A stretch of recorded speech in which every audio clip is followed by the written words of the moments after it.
আমাদের সমাজে দুই ধরনের মানুষ আছে, একটা হচ্ছে শিক্ষিত আর একজন হচ্ছে সুশিক্ষিত। সুশিক্ষিত মানুষ কারা?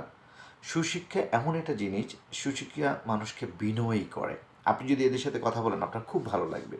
এদের স্বভাব চরিত্র বলেন, এদের বিনয় বলেন, এদের ভদ্রতা বলেন, সব কিছু আপনাকে আকর্ষণ করবে।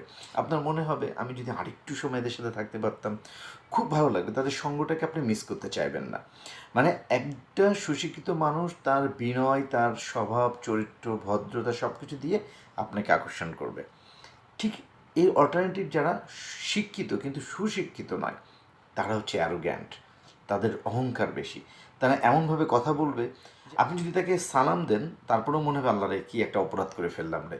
মানে তার ভাবটা এমন যে আমি বিশাল কিছু একটা, আর পৃথিবীতে কোনো মানুষ আমার সমকক্ষ কেউ নেই, এরকম একটা ভাব তারা সবসময় শো করে। তো এই জন্য যে সুশিক্ষাটা অনেক বড় ব্যাপার।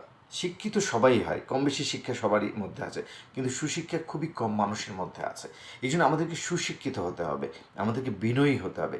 যে শিক্ষা আমাকে বিনয়ী করে সেটাই দরকার। যে শিক্ষা আমাকে অহংকারী করে সেটা কিন্তু আমাদের দরকার নেই। অহংকার মানুষকে পতন করে, আর বিনয়ী মানুষের মর্যাদা বৃদ্ধি করে। এখন প্রশ্ন হচ্ছে আপনি কোনটা, আপনি নিজে বুঝুন। আপনি কি সুশিক্ষিত নাকি শুধু শিক্ষিত?